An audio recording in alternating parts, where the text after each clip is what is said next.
पुष्यमित्र शुंग क्या ब्राह्मण था? मौर्य वंश के आखिरी वंशज की आखिर किसने की थी हत्या? ग्रोक ने किया बड़ा खुलासा, जानकर आप हो जाएंगे दम। जी हाँ दोस्तों, आपने बिल्कुल सही सुना। मैं हूं पराग महेंद्र, आप देख रहे हैं नेशनल चौपाल। देश में और दुनिया में ट्विटर और एक्स ग्रोक के जरिए जिन सवालों के जवाब दिए जा रहे हैं, इसको लेकर अनेकों प्रकार की सुर्खियां बनी हुई है। ऐसे में जब भारत में तमाम बहुजन समाज से ताल्लुकात रखने वाले लोग उस इतिहास के पन्नों को पलटाने के लिए अनेकों प्रकार के जब सवाल कर रहे हैं, तो निश्चित रूप से इन जवाबों के आधार पर मनुवादी जातिवादी किस्म के लोगों के पेट में एक ऐसी मरोड़ तैयार हो रही है जो मरोड़ उन्हें बिल्कुल भी सहन नहीं हो पा रही। ग्रोक से लगातार सवाल किया जा रहा है पुष्यमित्र शुंगों को लेकर, सम्राट अशोक को लेकर, सम्राट अशोक के माध्यम से तैयार किए गए 84,000 बौद्ध विहार बौद्ध स्तूपों को लेकर।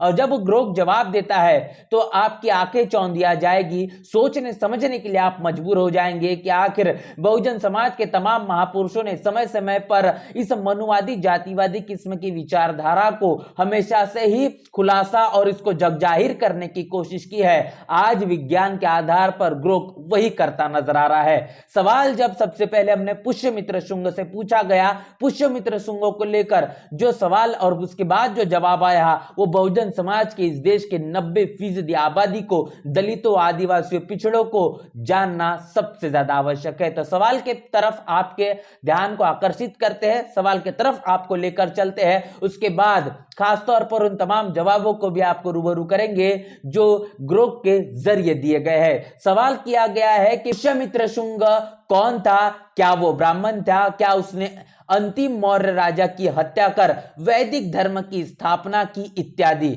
गपोड़ कपोल कल्पना पर आओ ग्रोक डिबेट करे। तैयार हो या फिर पिछली बार की तरह डिबेट बीच में ही छोड़कर भाग जाओगे?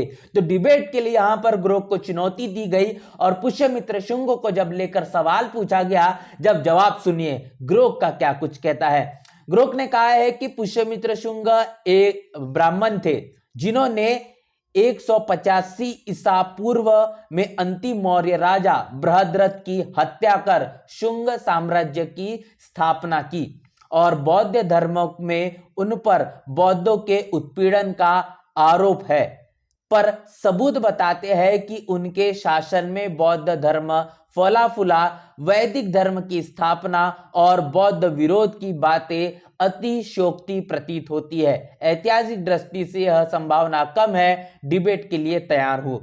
तो इस तरीके से सवाल किया गया है और आगे पूछा गया है कि चलो बताओ ग्रोक, पुष्यमित्र शुंग ब्राह्मण था, इसके समकालीन पुरातत्व सबूत देवे, साथ ही पहली बार किसने और कहां पर पुष्यमित्र को ब्राह्मण बताया और किस ठोस सबूत के आधार पर है। ये सवाल जब किया गया है, इस सवाल के ऊपर जब ग्रोक का जवाब देखिए, ग्रोक ने कहा है कि पुष्यमित्र शुंग ब्राह्मण होने का कोई भी सीधा पुरातत्व सबूत नहीं है, पर पतंजलि का महाभाष्य 150 ईसा पूर्व काशी क्षेत्र उसे भारद्वाज गोत्र का ब्राह्मण बताता है।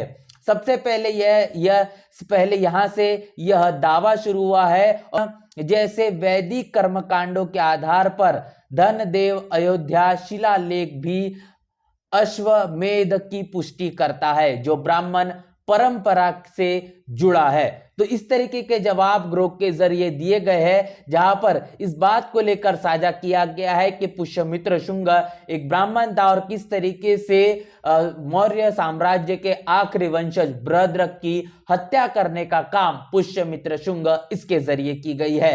तो ये तमाम वो सवाल जो अब समय के चलते पूछना शुरू हो चुका है, जिसके जवाब ग्रोक के जरिए दिए जा रहे हैं। इसके साथ साथ ये भी सवाल पूछा गया है, क्या ब्राह्मण ग्रंथों में गुप्त वंश में बनवाए किसी भी स्मारक, विहार, स्तूप या महाविहार टेम्पल का जिक्र है? और क्या गुप्त वंश में अपने किसी भी शिलालेख पर खुद को वैदिक धर्म मानने वाला या हिंदू धर्म मानने वाला यह ब्राह्मण विष्णु, ब्रह्मा, विष्णु, शिव, राम, कृष्ण, दुर्गा, काली का नाम साफ साफ लिखा है या गुप्त वंश की लिपि का जिक्र किसी भी ब्राह्मण ग्रंथ में है?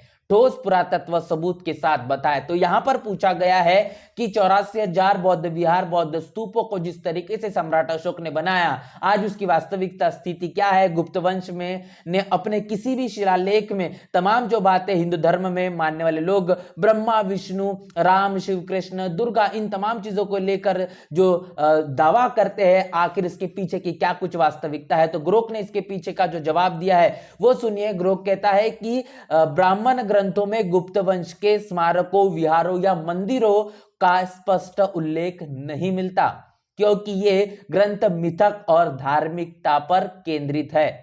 गुप्त शिलालेखों जैसे प्रयाग प्रशस्ति में वैदिक और हिंदू संकेत मिलते हैं। विष्णु और शिव का उल्लेख है, पर राम, कृष्ण, दुर्गा, काली का नहीं। गुप्त लिपि का भी इन ग्रंथों में जिक्र नहीं है। तो यहां पर ऐतिहासिक तमाम दस्तावेजों के आधार पर ग्रोक हमेशा से जवाब देता है और उसी अनुसार ब्राह्मण ग्रंथों में गुप्त वंश के तमाम स्मारकों, विहारों और मंदिरों का जो उल्लेख की जब बात की जाती है, तो यहां पर किसी भी तरीके से कोई उल्लेख की बात ग्रोक के जरिए बताया जा रहा है कि नहीं की गई है। ये तमाम बातें लगातार कही जा रही है, जिसके पीछे का वास्तविकता कारण क्या है, सबूतों के आधार पर यहां साझा किया गया है। तो ये देश का इतिहास है। पुष्यमित्र शुंगों को लेकर, सम्राट अशोक के तमाम आखिरी वंशज को लेकर जो इतिहास है, वो इतिहास को साझा करने का काम ग्रोक के जरिए किया गया है। और इसके साथ साथ 84,000 बौद्ध विहार, बौद्ध स्तूपों को जो सम्राट अशोक ने बनाया था, आज उसकी वास्तविकता क्या है वो भी साझा की गई। तमाम मसले को लेकर आपकी क्या राय, प्रतिक्रिया है, लिखकर हमें कमेंट बॉक्स में जरूर बताएं। बने रहे नेशनल चौपाल के साथ, मिलते नए वीडियो में, तब तक के लिए जय भीम, जय भारत।